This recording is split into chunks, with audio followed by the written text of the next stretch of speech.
Bonjour Françoise Dumas. Bonjour Abdel. Merci d'avoir accepté d'être ce mercredi matin l'invité d'Objectif Gard. Rappelons-le, vous êtes députée du département du Gard, mais surtout présidente de la commission de la défense nationale et des forces armées. La première question que je voulais vous poser, finalement, elle va intéresser aussi nos lecteurs. Est-ce que vous pouvez nous expliquer en quoi consiste cette commission nationale ? C'est une des 8 commissions qui composent l'Assemblée nationale. D'accord. Nous nous occupons je préside donc cette commission qui est composée d'une 70 députés et de tous bords, dans lequel d'ailleurs il y a notre gardois. Nous avons comme mission principale à la fois évidemment nous avons une activité législative et notamment nous assurons le suivi et l'actualisation de la loi de programmation militaire. D'accord.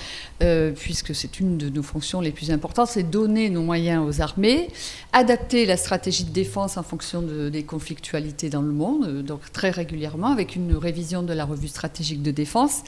Et nous avons bien sûr le vote des budgets annuels consacrés à la défense qui s'élève à peu près à 47 milliards par an, donc c'est un budget considérable, c'est le budget le plus important de l'État évidemment.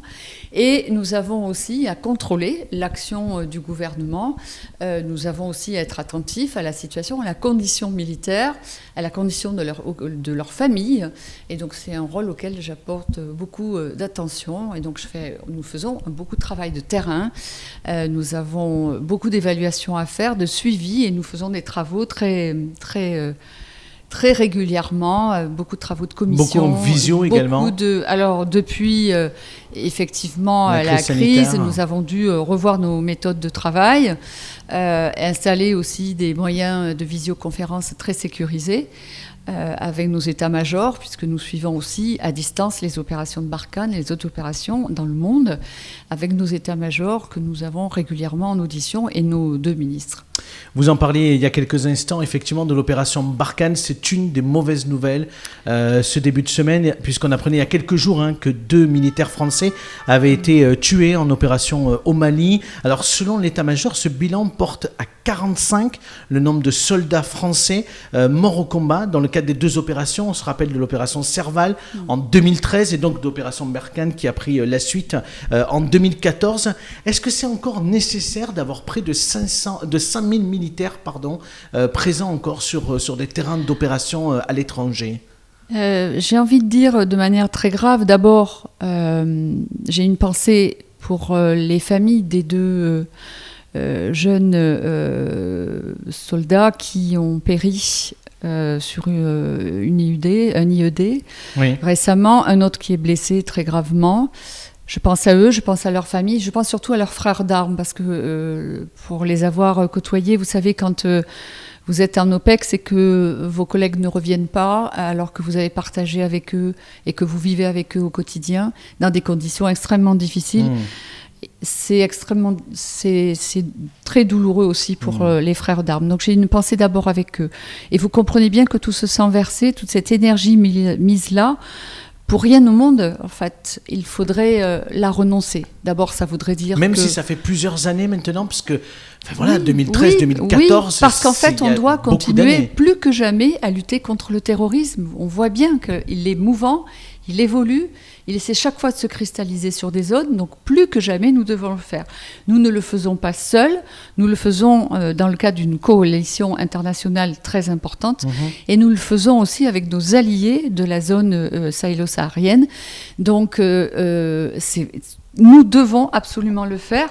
Alors, effectivement, on ne peut pas avoir une réponse, y compris dans cette zone que je connais, pas uniquement une approche militaire. On doit aussi agir sur les autres leviers, la coopération, l'aide au développement, et c'est quelque chose que nous faisons simultanément. Mais nous ne pouvons renoncer à cette lutte contre le terrorisme. Oui, parce qu'on se rend compte finalement que médiatiquement, on est passé un petit peu à côté des sujets autour du risque d'attentat, en particulier en France, parce que la crise sanitaire a pris toute sa place. Oui. Est-ce que vous, en tant que présidente aujourd'hui de cette commission de la défense, est-ce que vous pouvez dire que le risque attentat est encore prégnant sur le territoire français ? Oui, nous avons des réunions, malheureusement, oui, le terrorisme ne s'est pas mis en vacances ni en congé. Nous avons suivi un état des lieux évidemment très, très précis au quotidien avec nos ministres de l'Intérieur. Nous avions une réunion début de semaine dernière avec M. Darmanin, notre ministre de l'Intérieur, pour faire justement ce point. Il l'a dit, il a communiqué ce qui est communicable, mais la situation est extrêmement grave. Nous avons eu beaucoup d'attentats, plus d'une trentaine déjoués. Nous en surveillons beaucoup d'autres.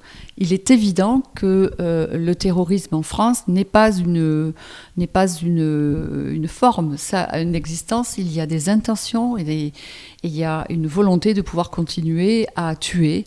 Un mot sur la crise sanitaire, particulièrement dans le département du Gard, puisqu'on est passé en rouge depuis maintenant plusieurs jours. On voit que la situation à Marseille se complique, oui, avec effectivement les services de réanimation qui rentrent, on va dire, dans une période un peu de saturation.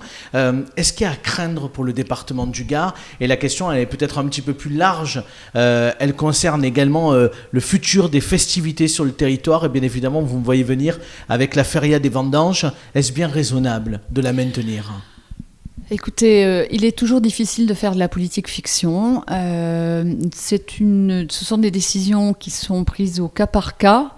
Les préfets ont toute latitude pour juger jusqu'au dernier moment de la situation. C'est un subtil équilibre entre la nécessité de continuer à vivre, à travailler, à participer à l'économie, donc à l'activité aussi de notre ville, de notre département, de notre territoire, de notre région. Donc à la fois, on ne peut pas renoncer à tout, parce que ça serait vraiment bien pire. Et en même temps, nous devons être extrêmement vigilants pour qu'on n'accélère pas un processus, je dirais, pour des choses qui ne paraissent pas indispensables. Un autre sujet qui a fait l'actualité ces derniers mois à Nîmes, c'est cette séquence de violence sous fond de trafic de drogue. Oui. On se rappelle effectivement à Nîmes également et au chemin bas d'Avignon plus particulièrement, qui a été le théâtre du meurtre du jeune Anis. Vous êtes vous-même rendu sur place. Vous participez également à des réunions en préfecture pour évaluer la situation également, comment elle évolue. Qu'est-ce que vous pouvez nous dire de tout ça aujourd'hui? Je sais que vous avez organisé une réunion avec le ministre de l'Intérieur, Gérald Darmanin, prochainement avec le maire de Nîmes. On en est où et est-ce qu'il y a des solutions pour sortir de cette spirale? Alors, la première des choses que j'ai envie de dire, la situation, elle est entre un sentiment et puis une réalité. On ne peut pas faire de la situation d'insécurité ou de violence, qui est réelle, c'est-à-dire que les chiffres ont augmenté, les violences physiques, les règlements de compte, les violences intraconjugales. Bon, le Gard a toujours été un département très violent, et ça ne date pas d'aujourd'hui, oui, plus que d'autres. Mais globalement, en France, la situation des violences, d'autres délits ont baissé, mais ceux-là ont augmenté. Il n'y a pas une seule cause. Je pense qu'on a aussi le confinement, les réseaux sociaux, l'éducation ou le manque d'éducation. Il y a beaucoup de raisons qui font que la société est devenue beaucoup plus violente. Il n'y a pas une seule cause, il n'y a pas une seule réponse, et il n'y a pas surtout une seule responsabilité. C'est facile de la part de certains, et surtout dans une période où on est dans une période sénatoriale, de dire que le gouvernement ne fait pas assez en matière de violence. Ce sont les mêmes, il y a quelques années, qui ont supprimé des dizaines de milliers d'emplois de policiers, de proximité et de police tout court et de militaires, n'en parlons même pas, c'était 60 000. Donc non, le gouvernement ne fait pas rien. Ce sont des décisions qui doivent être prises collectivement. Les responsabilités, elles sont collectives. Elles incluent aussi la part de la politique de la ville. Elle parle aussi de comment on anime une ville, comment on prend en compte les réalités sociales. Il y a des politiques très différentes aussi sur la police municipale. C'est pas le cas. À Nîmes, nous avons une police municipale importante. Qui vient vraiment, je dirais, en complément de la police nationale. Nous avons une gendarmerie qui couvre 70% du territoire, ne pas l'oublier. Et il n'y a pas que dans les grandes villes qu'il y a des problèmes de violence. Elle est partout, sur tout le territoire. Madame Dumas, on a envie quand même de vous poser la question. Comment se fait-il qu'on est obligé de déplacer une école au chemin bas d'Avignon, oui, parce qu'il y a des gens qui rentrent avec des armes dans cette école. Comment se fait-il qu'un jeune de 23, 24 ans puisse mourir un soir en prenant une balle? On a envie de dire que c'est le gouvernement qui est là, c'est Gérald Darmanin qui est en place. Et est-ce qu'il va y avoir des solutions? Parce que les lecteurs, les spectateurs d'Objectif Gare qui vont regarder cette interview ce matin, ce qu'ils ont envie de savoir, c'est Madame la députée, qu'est-ce qu'elle peut leur dire en termes d'espoir aussi et de moyens qui vont arriver? Alors, j'aimerais pouvoir vous dire, on met des moyens supplémentaires, nuit et jour, ça ne réglera pas essentiellement, ça va rassurer la population. La première des priorités, c'est d'apporter aux citoyens la sécurité du quotidien, c'est-à-dire que tout le monde, les mamans, les enfants, tous ceux qui vivent sur ce territoire, ce qui d'ailleurs, ces territoires-là dont on parle, sont ceux qui sont les plus directement touchés par l'insécurité et la violence. C'est pas sur d'autres quartiers de la ville. Mais bon, de toute façon, ça s'est passé là, mais ça pourrait se passer ailleurs. Pour ce qui concerne cette école, il y a très longtemps, et c'est une école qui est située géographiquement sur une zone où il y a des endroits qui sont des zones de non-droit et qui donc permettent un trafic dans des conditions, je dirais, très agréables ou très confortables pour les trafiquants. Donc cette école est très mal située. Alors, c'est pour ça que j'ai demandé une réunion au préfet. Sans en faire état, parce que je pense que ce sont des réunions auxquelles nous avons tous notre travail, notre devoir. Donc je suis d'abord allée à la rencontre des enseignants qui, eux, sont les premiers. Les enseignants sont des témoins de ce qui se passe sur le quartier, parce qu'ils voient sur le territoire comment ça se passe. Souvent, ce sont des enfants qu'ils ont eus à l'école. Donc ils ont vu grandir, qu'ils ont vu dévier. Donc là aussi, les réponses sont multiples.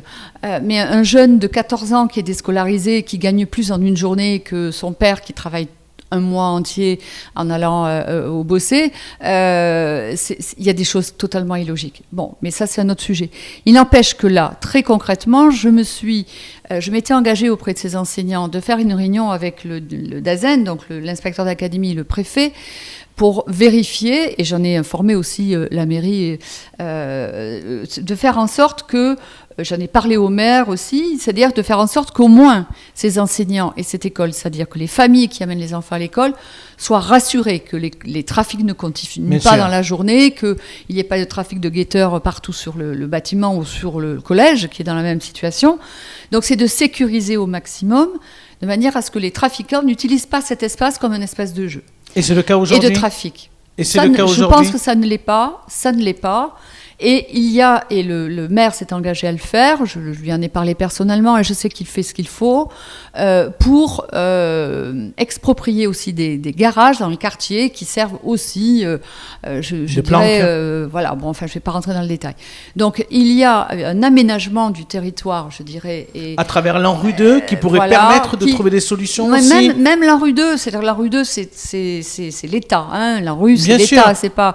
Mais c'est aussi... Il y a des décisions concrètes d'expropriation de propriétaires de certains logements ou de certains garages qui traînent encore. Mais bon, voilà, ce sont des décisions qu'il faut prendre collectivement pour essayer... Alors ça ne réglera pas le problème des trafics. Oui. Mais moi, ce que je souhaite, c'est que l'école de la République, c'est vraiment, ça doit être sanctuarisé. Il faut que la République, que l'éducation, que nos enseignants et nos élèves et leurs familles, et surtout ces familles dans ces quartiers où plus qu'ailleurs encore, on a besoin d'éducation, on a besoin de sérénité pour travailler. Il faut qu'ils puissent le faire dans de bonnes conditions. Ça, c'est régalien et mon rôle, c'était de m'assurer que tout avait été bien mis en ordre. Et je pense que, sauf à ce qu'on ne m'ait pas communiqué des éléments, mais je pense que les enseignants ont été rassurés, que les moyens ont été conservés sur cette école, de manière à ce que les enseignants et les élèves puissent travailler dans de bonnes conditions. Merci beaucoup, Madame la députée. Merci. Merci, Madame Dumas, d'avoir été avec nous ce matin. Et à votre disposition. Merci, au revoir.